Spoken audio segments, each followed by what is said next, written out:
Hi everybody, welcome. My name's Ginger Lewman and I'm your host and talking head for the Life Practice PBL Facebook live chat. I'm hosting an entire series during this fall semester, 2016, and depending on your feedback, we'll decide if I carry on. I don't know, the feedback's been pretty good so far, but we'll see if I keep going into the spring semester. If you like these, please do go ahead and share the video here, the ones I've done before, and get your colleagues involved. And the more activity that's happening, the more feedback positive that I get with this, the more likely I'll just keep going, because I'm kind of digging this, you know. I don't know, it's 8 o'clock at night, I'm at my house. My husband may not like being quiet for 30 minutes, but hi, honey. Anyway, so tonight's topic is, hi Jenny and hi Jill. Tonight's topic is assessing PBL. I'm going to get right into it tonight. As you do come in, please introduce yourself and let us know what you find useful with assessing your PBL learning, or what you might have a question about assessing learning in your PBL classrooms. I'm looking forward to reading your thoughts as we go. So tonight we've got a couple of stories, we've got a few examples, and a real-life question that I got asked today. And it was voxed to me as I was planning out the chat, and you just gotta love just-in-time learning, right? Oh, and one more thing I forgot to do was pick up my slides off the printer on the way home. So this is me. I have no slides today, and I had some really cool ones planned out. I'm so sorry. If you really wanted to see them, I could turn the phone around backwards and show you my computer, but I'm not doing that. It's not that big a deal. So anyway, I'm also going to be sharing about how to get involved in our September giveaway, and who doesn't like free PBL support? So stick around for that at the end. We're going to get going in right now. Assessing PBL. How do we know they're learning? So when I first talk about when I talk about assessing PBL, grades are only a teeny tiny bit of the conversation. Because to me, grades aren't the real reason why kids want to get better. They want to do better, right? Grades in a great PBL classroom are more of a sideline that we do in order to jump the hoops of a traditional system. Hey, Cindy. Assessment gives us the feedback tools we need to actually communicate growth and growth opportunity to our colleagues, to our students, to their parents. So at every turn, I de-emphasize grades. I do have a bit of a rant here, usually that I go. It's a little bit off topic, so I'm just going to get to the meat of tonight's learning. I'm not going to go too deeply into this rant. But I do want to say that if you tell me that your kids aren't going to work if they don't get a grade for what you're asking them to do, then you have a bigger problem than grades. Your system is broken. And we can have a talk about motivation later, or actually, we've had that conversation a couple of times earlier in this semester, so go find previous videos. If we get them to want to work, then grades seem to be less of the issue. So to go along with this, we have to be sure that our parents and family members know the difference between grades and authentic feedback. That grades aren't the end-all. That if you really want to know how your kids are doing, well, great, come into class. Let's have a conference. Let's look at evidence. Come visit during class time. Let me coach you on how to talk with your kids so that they can actually answer, what are they learning today? And the conversation does have to start with administration, with parents, of what we're going to be doing. But then they have to, because I love parents, I do. But their kids are just like them, and you know how you have to repeat a few times the information that you're wanting to get to them? Got to do that with parents, too, because how many years have they been living with the old system of ABCDF, right? So administration starts with the conversation, and then we just follow up with regular booster shots from the teachers. We can also, by the way, teach our kids how to talk about school when they get home, because that's kind of important. I mean, during PBL, there's going to be something, oh my gosh, Johnny accidentally stabbed so-and-so with la-di-da, you know, and that, what happened at school? Oh my gosh, so-and-so glued their finger to the, okay, children, this is not what we talk about. Well, what did you learn? And so we can practice and rehearse those things. But that's a little bit of a tiny piece of rant here. So maybe we can go a little bit deeper into helping kids learn how to talk to their parents about PBL in next week's topic, which, by the way, we're not doing that one next week. We're doing one October 7th, and that's an Ask Ginger Anything question. So if you're interested in that, let me know. So here we go. That's number one. I want to get grades out of the way. Let's get to number two about assessing in PBL. What are we assessing? Are we assessing standards? Are we assessing skills? Are we assessing the outcomes of success? I mean, what do people not in education look at to measure their success? I mean, most times they look at product outcome if they're building or selling something. They also look at customer satisfaction, or maybe a service result. Did their services lead to an intended result? Rarely do they ever measure their success on a set of standards. Okay, now let's keep that thought in our back pocket, because you see, our product, being educated kids, it's a little bit different. But I like to keep that, what they're going to experience in the real world, in my back pocket as I try to get them prepared for that real world, right? So did our kids learn what we needed them to learn? Okay, sure. What else? Are our kids turning into good people? I keep talking with colleagues who are first level in touch with industry folks who keep telling us that the kids, they want kids who can actually think, who can problem solve, who can communicate, who can be independent starters. What else have you heard from your non-educated friends? Non-education friends. I shouldn't say non-educated. I'm saying non-education-based friends, people who don't work in education. What do they wish that their new hires could do? Do we need them to be organized?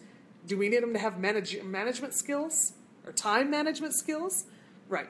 If you haven't had this conversation with a non-education professional, that's my challenge to you by next week.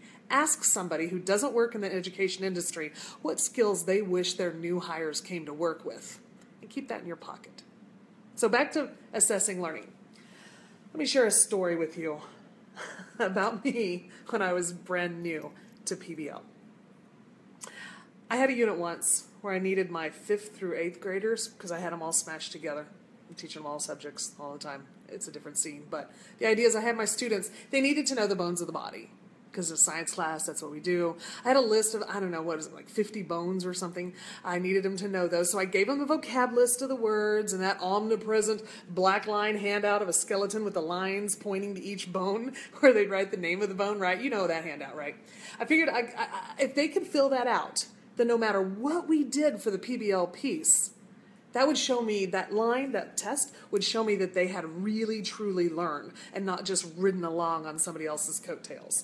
So we dived right in. The project was, I said, here's the list, here's the black line. I need you to have this filled out so you can just go home and study it. We're not going to study it in class, but we are going to build a 4-foot tall skeleton out of those driftwood and stuff that I have over there. And you're going to have to be able to explain to me what it is. So that's what we're doing in class. But at any time during this 2-week period, come in and take this paper test and show me that you know the bones. Because I needed to know that they'd actually learned. I couldn't trust that everybody really knew it all by building the skeleton. So they came to me, and 3 days into this 2-week-long unit, every single one of my students had passed the paper test. Dadgummit. Now I've got like a week and a half. What am I going to do with them? Because they obviously already know all the bones, and that's what I needed them to learn. And I'm falling behind. I wasn't ready for the next project. And I thought, oh, they seem to be having fun. Just let them build this stupid skeleton. It's a waste of my time and theirs. Growled at myself and let them do it. And pretty soon, I would say 2-3 days before the unit was finished, by the time they actually had the skeleton all built, I heard them saying things like, oh, is that how the scapula is attached in? Oh, you mean the femur, it goes with it, and had the patella, and they're using the actual bones that I need them to know in context, and they really know it. And I was excited, but I felt it was a little waste of time, so I thought I'd ask the kids, was it a waste of time? Because really, I should have stopped the unit at day 3 when y'all had passed the test, because you did what I needed you to do. And they laughed, well, most of them laughed, but they laughed at me and they said, Lewman, we did not know those bones until we actually put this thing together. And it was at that point, see, I gave them that paper test because I needed to make sure they all knew it. And they'd all passed that test. They didn't know it until they had actually gone through the PBL. The reason I tell you this story is because, again, you'll hear me talk about the PBL gurus of the world, and bless their hearts, I love them, right? But I want to talk to you teacher to teacher heart. There are times when you're first brand new into PBL that you can't trust that your kids are learning, and not all the kids are learning, because you know there's some might be coattail riders. And so this is what I'm going to say to you teacher to teacher. Give them a test if you need to. The gurus say, oh my God, if you give them that test, then that's not really PBL and you're a bad teacher and a horrible human being. I don't think they actually say those words, but that's how I felt when they were talking to me. And I'm saying, give it the test, give them the test. Because ultimately you're facing parents, you're facing kids, you're facing the next teacher. And if your kids aren't learning, then what are you doing? So do it until you realize you don't need it anymore. And at that point, I was done giving tests because I knew the hands-on and that my skills in making sure the kids were using the proper terminology, all that sort of work during their work, was working. Can I use the word work more? Thanks, Darren. So glad you're here. Knowing how and doing it well are two very different. That's right. They're two very different things. I believe that we learn by doing, 100%. So let me dive into this more. I think that the kids had learned the stuff, but there were so many other things, both information and skills. I mean, they got to pick up, they picked up beyond just that paper test. And I knew they were on a better track. We were on a better track with the hands-on. And I just needed to keep going and keep aware and keep vigilant with which kids were doing and which ones weren't. And to take a lot of pressure off me with that paper test. So we're going to take a question from a high school math teacher who, by the way, just joined us. I'm straight out naming you, Bruce, because you said I could. We're going to take a question from him. He called me up, voxed me up earlier today, and he had a similar but different situation where the kids did great, but he took my advice and he went ahead and gave him a paper test, and the kids straight bombed that test. We're going to talk about that a little bit later, okay? So those skills that we want our kids to have, that ability, besides content, the ability to think, to problem solve, to communicate, to be independent self-starters, right? Those aren't measured by standards or tests usually. But do we think they're important? Well, what measured gets results. So let's also put at least as much emphasis on these skills as the rote-based standards. Yes, please. So then assessing learning gets even more complicated, right? Maybe not.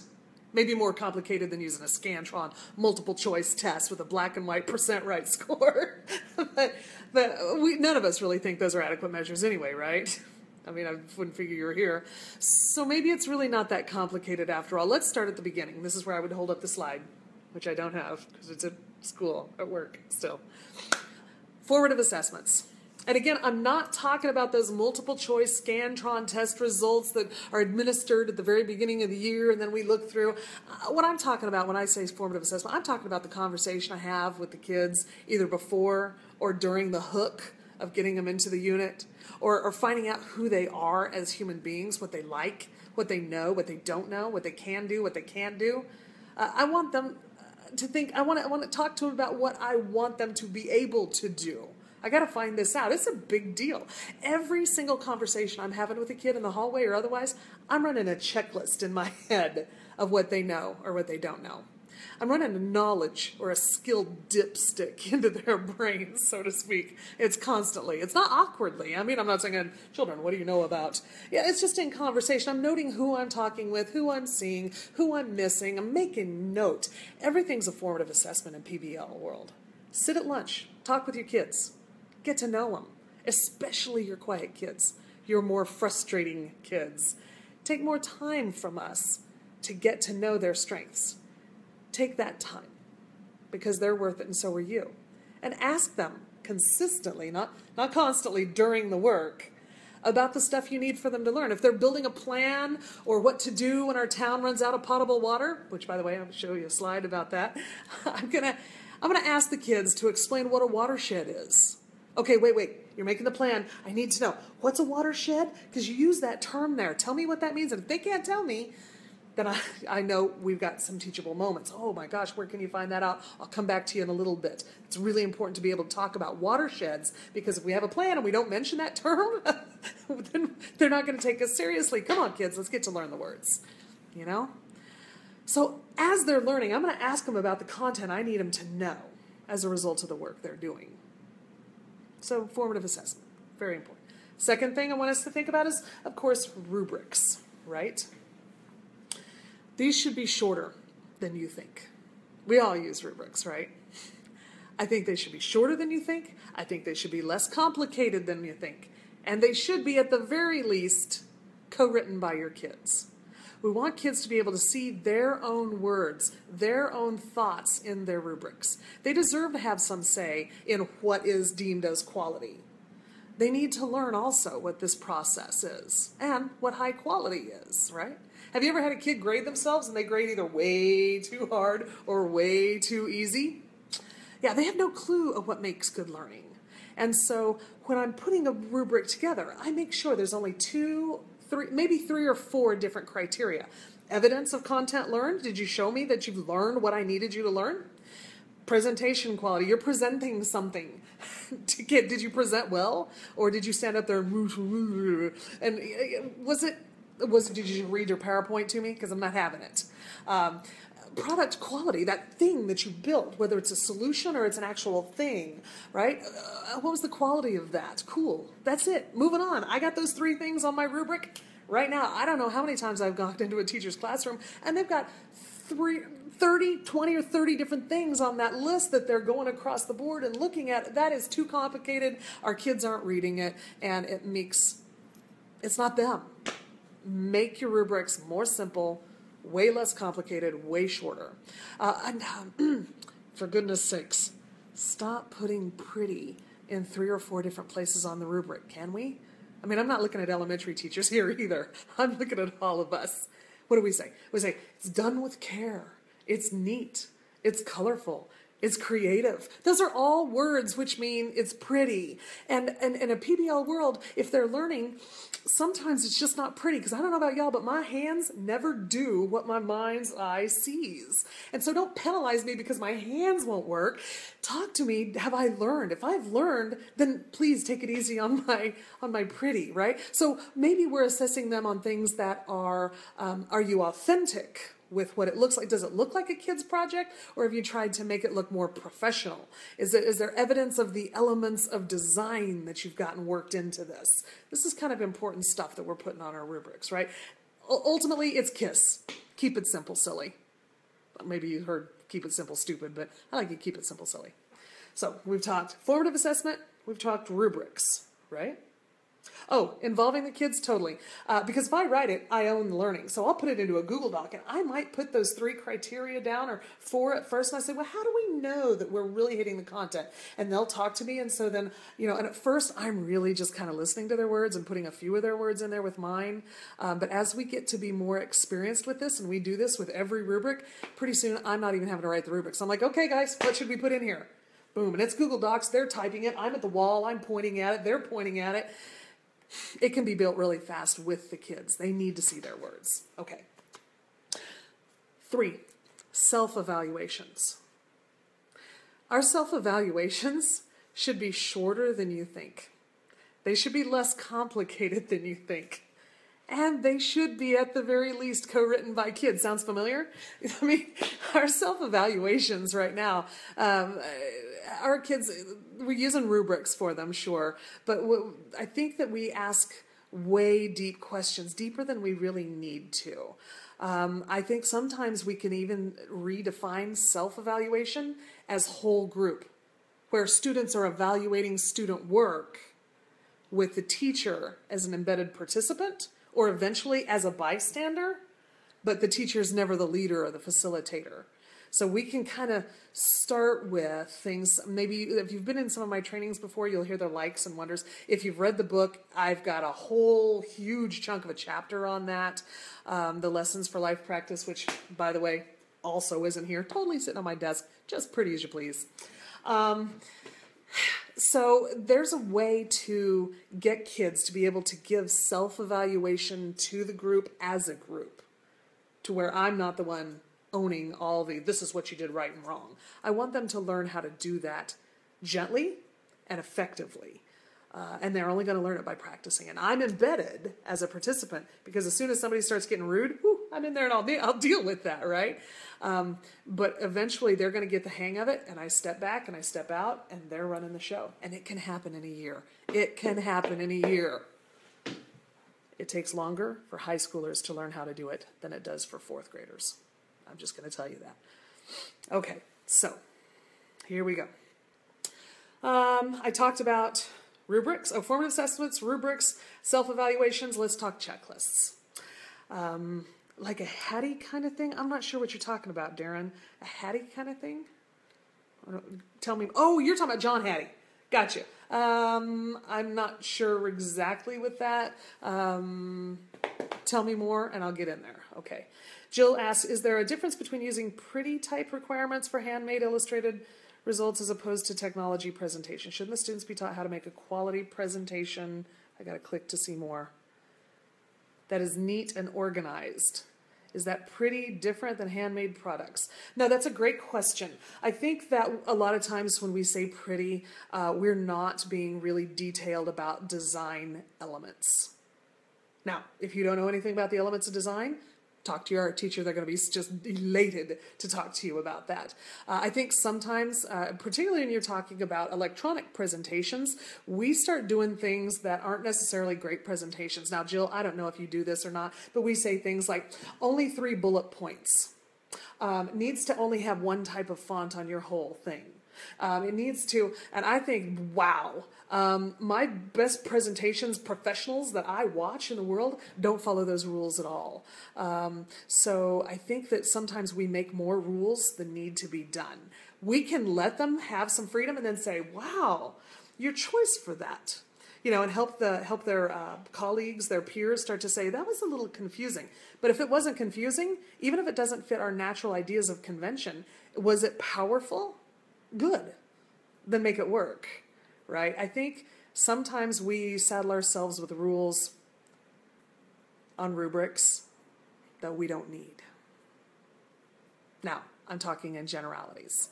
I don't know what your particular situation is. Jill, we can talk more if you want to. So, okay, checklists. I've only got a couple more here. I knew that today was going to be long, y'all, because this is a big deal to me, how we're assessing kids. Checklists. While I try to keep teacher checklists, teacher-created checklists at a minimum, because if I make a lot of checklists, it's my learning and I'm handing it to them. So I try to keep those at a minimum if at all possible.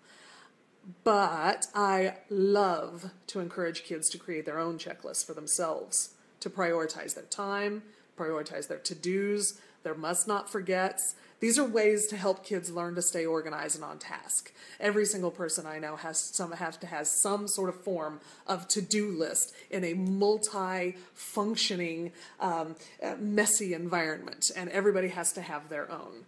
So I want them to learn how to do that. These can be a way to help kids figure out what's going wrong. If they drop the ball somewhere, we can sit down and say, what did you do? How do we do these things? And at first, we can help kids develop these checklists so that they can get experience with how to think the process through. You know, we sometimes got to help them with that. But ultimately, these are their working lists to use. This is not to turn in for a grade. So checklists, I have a love-hate relationship with them. I try not to do as many. I want kids to build their own checklists. And they don't know how to do it, so I got to help them at first. Okay. Lastly, is this lastly? No, it's not. Almost lastly. Published feedback is a great way to help kids, or for us to look at how we can assess learning. Published feedbacks, where kids, whether it's a video of what they've made, it's a public service announcement podcast, it's a picture of a thing they've built, it's a video documentary about their process, it's something that they have created that lives out in the world so that other people besides just me can see it, right? So I want it to have, the reason I want it published is because I want more than just me to give feedback. In fact, sometimes the classroom teacher is the least qualified to give some types of feedback. Somebody from the community might be much better suited. So use them. Make it positive feedback. Make it constructive feedback. This matters to kids. And help those community folks understand that their information expertise is valued and it's used to help our kids grow. And sometimes we might need to coach them because they're used to working with adults. And so we as teachers who understand kids and teaching and learning can help translate. But ultimately, it's not our say-so of whether that's quality or not. That's a community member. I don't know, is it a museum curator? I've never put together a museum piece. I can guess how my one might go, but wouldn't it be great if I built a museum piece for a local museum as a class, and the local museum told me whether it was quality or not? And I'm going to talk to them ahead of time and say, don't pull punches. If the kids gave you stuff that's not going to work, tell them that. And that's where our ideas of soft and hard deadlines start coming in too. You don't wait until the last minute and then just dash the kids' dreams. We have a meeting before the final deadline and they give some feedback. And this is a great way to assess the learning that's happening, right? So published feedback is something. So whether they're writing an essay or writing a short story, get some authors to get in here. Get somebody from another classroom, somebody besides me or you as the classroom teacher. This is the last one I think that's so important, is follow-up celebrations. I want us to make a big deal about the formative information and about how far they've come in their learning, about where you know they can go. Get them involved in bragging themselves and bragging others up. So do this at each unit, but really do it up big at the end of each semester, at the end of the year. Remember that little nerdy, dumb kid? Remember how nerdy and dumb they were at the beginning? Gosh, guys, you didn't even know how to. And now look at us, right? Oh, do you remember when so-and-so wouldn't even talk during a presentation? And look at you now. We can't even get you to shut up. And really take some time and laugh with the kids and talk with them about how they've really grown and encourage them. And do this at the end of each unit. And really do it at the end of each semester. Recall their first sad attempts that they were so proud of. They'd never made a wiki or they'd never made an online video before, and those things were really sad, and you knew they were, but it was the best they'd ever done at first, and you knew the second and the third was going to be better. And now we're looking back at those first attempts and we're like, oh my gosh, did you publish those? Yes, and we're going to keep publishing them because we're starting to see growth, and your mom and dad are seeing growth too. Yes, that's a win. Right? And Darren, yes, celebrate the work and themselves, each other. Get involved. I start it when I have that conversation with kids, and oh my gosh, do you remember? Oh, do you guys remember? And then they really start chiming in. And again, if you're like a regular traditional classroom, you try to do that at the end of the year, it's creepy and awkward. And it's almost like you're picking on kids. But in a PBL classroom where kids have really, every single thing we're doing leads to community, this is just another part of the family celebration. So, help them think about their first sad attempts. Remind them that they got better. Remind them how they got better, how they got smarter, how they got stronger. Laugh at ourselves.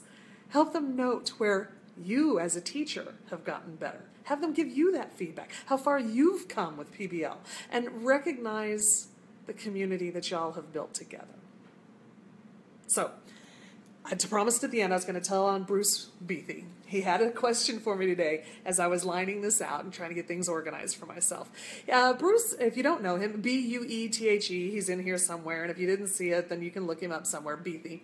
He's a high school math teacher in Ness City, Kansas, which is it's western. We call it God's country.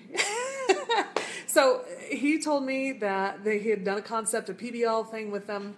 Kids did great with it. They were doing a lot of real-world math learning. He was so proud of them. And then he took my advice to make sure they were really learning, because too much PBL out there is like, oh, soft and kumbaya, and the kids aren't learning crap. And he said, I'm not doing that. So he gave them a test, and they straight bombed it. And he said, ah. And apparently, the day after, he didn't call me to tell me this. He just laid it out on his poor wife, who just heard him rant and rant. He tells me about this, but she's a good person too. And so he calls me today, and he says, what do I do? And so this is what I said. Good. I'm glad you gave that test. I'm glad that you found that they didn't get the info that they needed to know. And again, the gurus say that we don't need to test at all. And I'm saying that we're not doing PBL justice if we don't give them. I'm saying tonight, I don't agree with not giving tests when you're beginning PBL.